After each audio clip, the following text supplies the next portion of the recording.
I'm all out of bullets.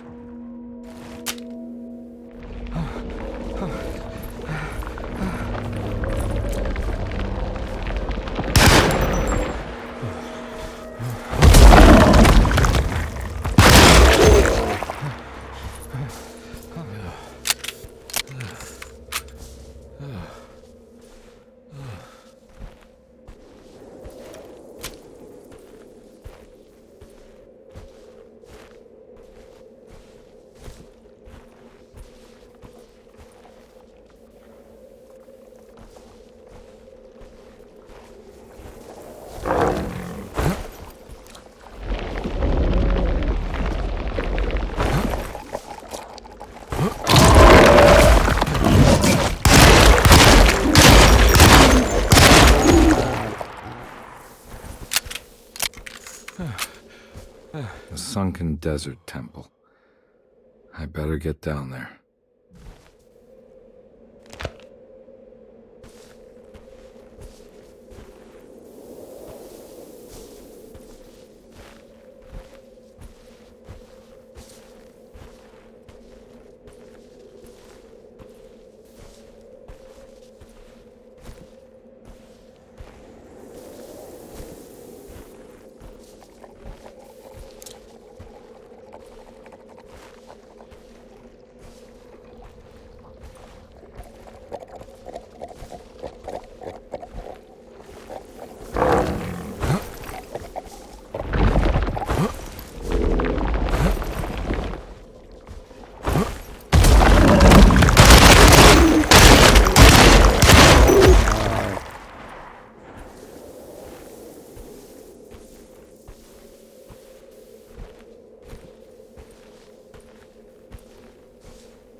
The Temple of Nephron-Ka lies under our camp.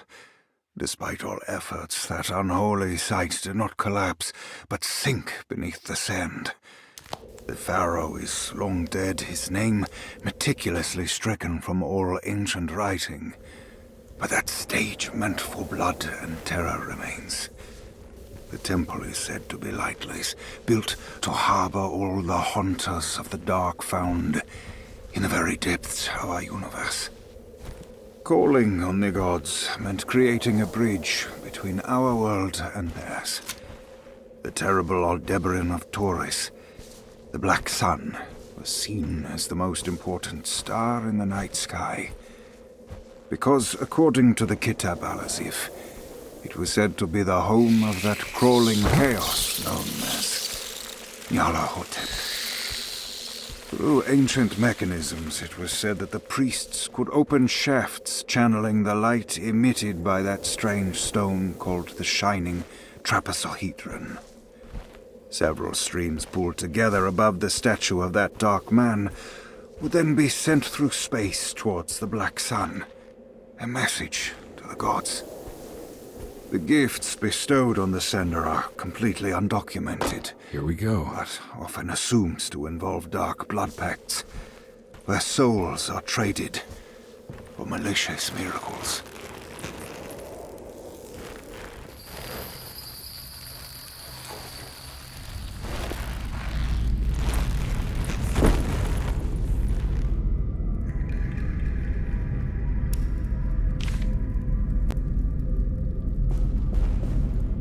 The Dark Man's temple was buried beneath the sand, a cursed and dark place. Every step felt ill-considered. Carnby needed to find the contract that Jeremy signed with the Dark Man and get the hell out of here before he went completely mad. It's the star constellation from one of Jeremy's books. The Taurus. Now, one star's clearly bigger. I got a feeling this is it. This is where the contract is hidden. But how do I get to it?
This one looks operational. Good work.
Acknowledge psychological trauma, break through barriers of self-deceit, temper manic behavior. These are the Dark Man's terms. The contract. Huh?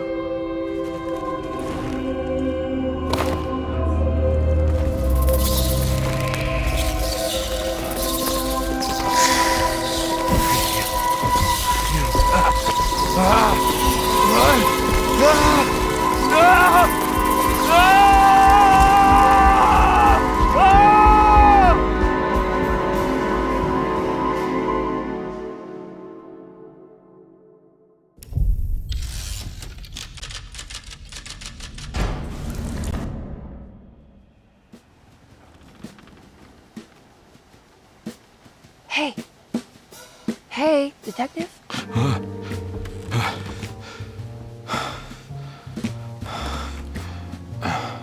What are you doing? Oh, I found something. Great. Was it alcohol? God, no, I just got the wind knocked out of me. I think I know how to break the contract with the Dark Man. What exactly does that mean? Everything going back to normal. All right. I found some more information on Derceto and the patients. There are some seriously strange things going on here. I'm pretty sure 2 of the patients are dead and maybe even the clerk. Oh, yeah. I kind of just gave up on worrying about that. Well, just keep your eyes open, I suppose. What were you doing again? Jeremy made a pact with the Dark Man to keep all the madness locked inside Derceto. All right. I'm gonna break it. I just have to... Where is it? Where's the talisman? It's around your neck? I worry, detective. Don't, I'm fine. I worry that you're not much help on this case. At least you're a good distraction. Trust me. You're getting your money's worth. At this rate, I'm an absolute bargain.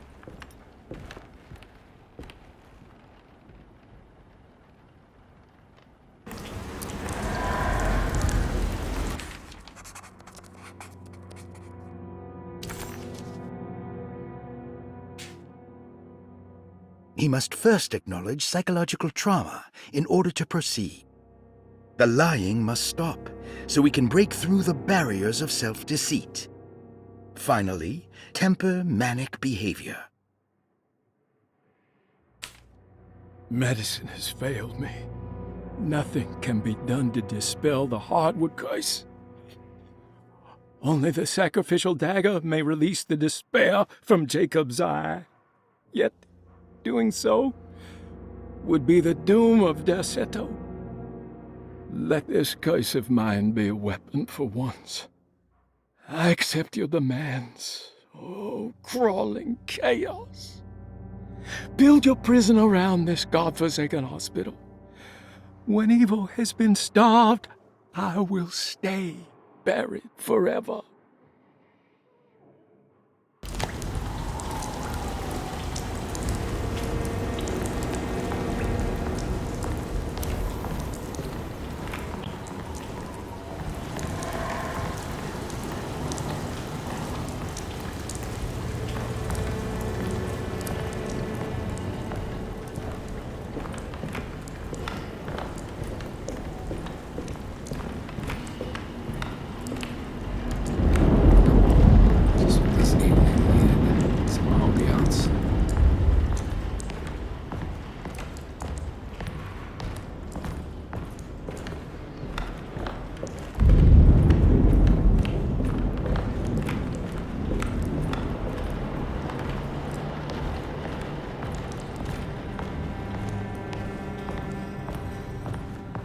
I need the key.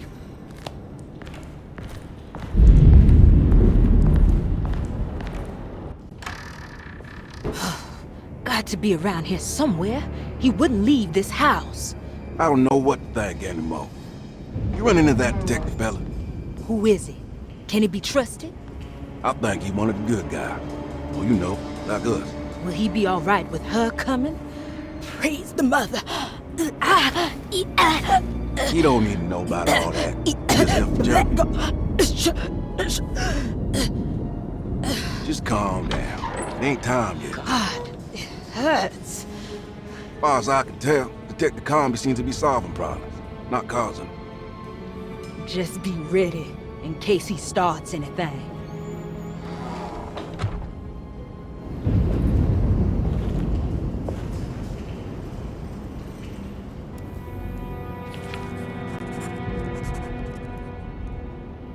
The two orderlies still hadn't found Jeremy.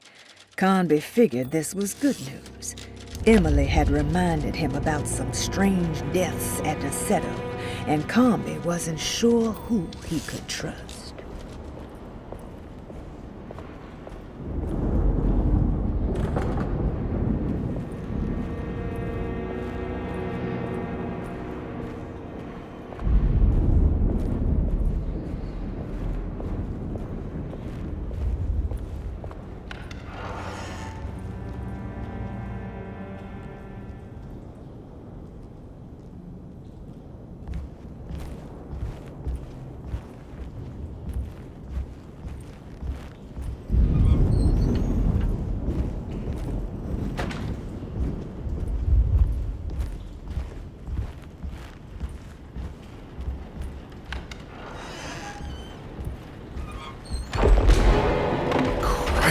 What the hell was that?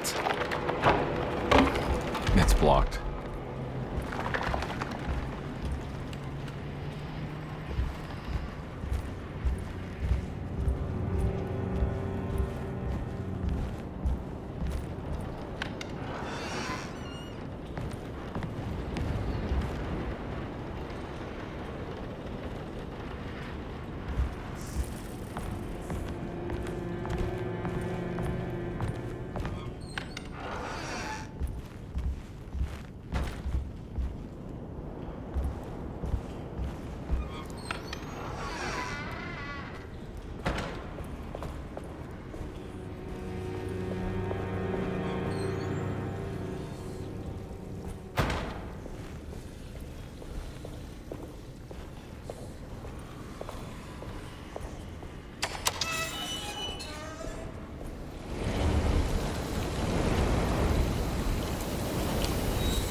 I need the key.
There must be a spare key to Dr. Gray's office in here somewhere.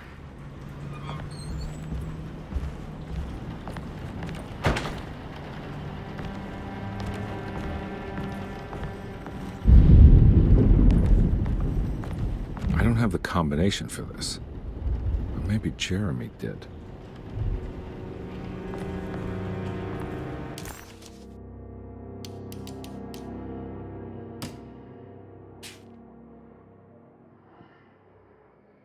right, time to get Jeremy out of that contract so we can get the hell out of here.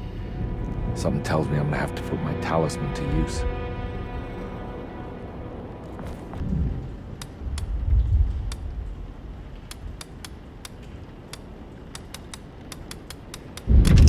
It worked.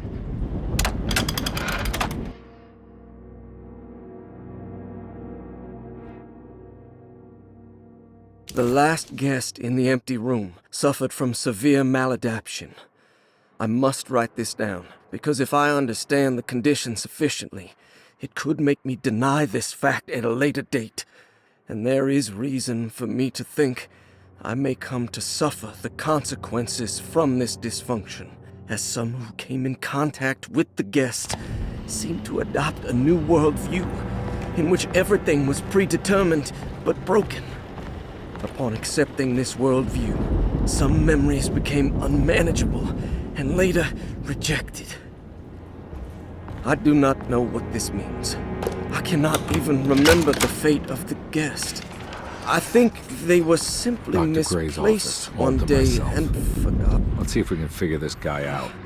Just like all documents pertaining to this guest, they have all been destroyed, or they never existed in the first place. Who wrote this? There has never been a guest in the empty room.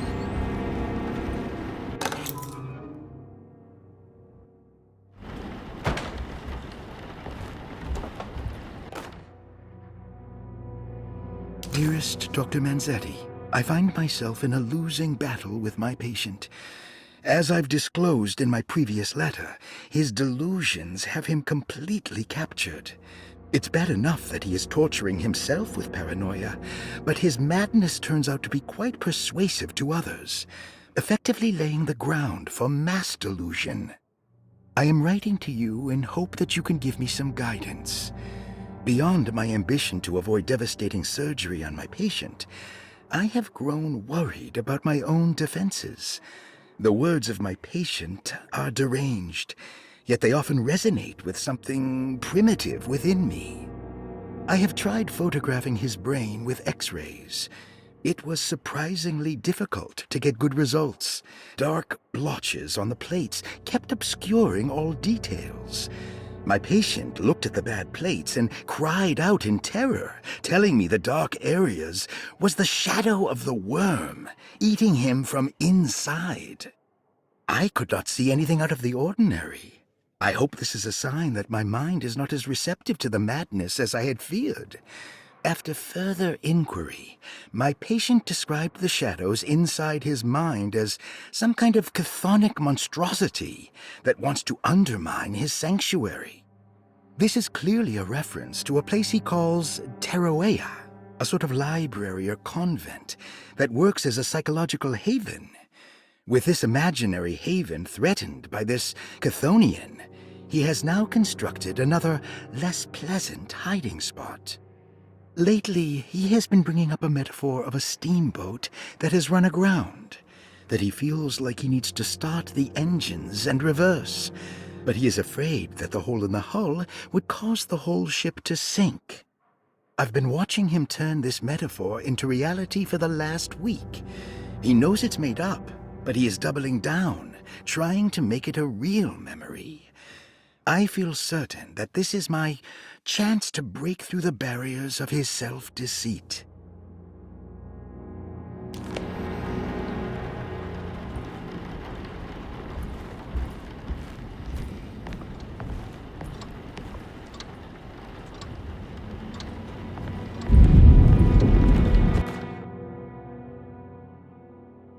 I have finished tidying up Miss Beauregard's belongings. I will leave it to you to contact her agent and have them collect her things. I found one of Grace's drawings she might want back, along with this key in her room, which I believe you've been looking for. This is where Mrs. McCarthy has Thompson. hidden my favorite young. It's very important.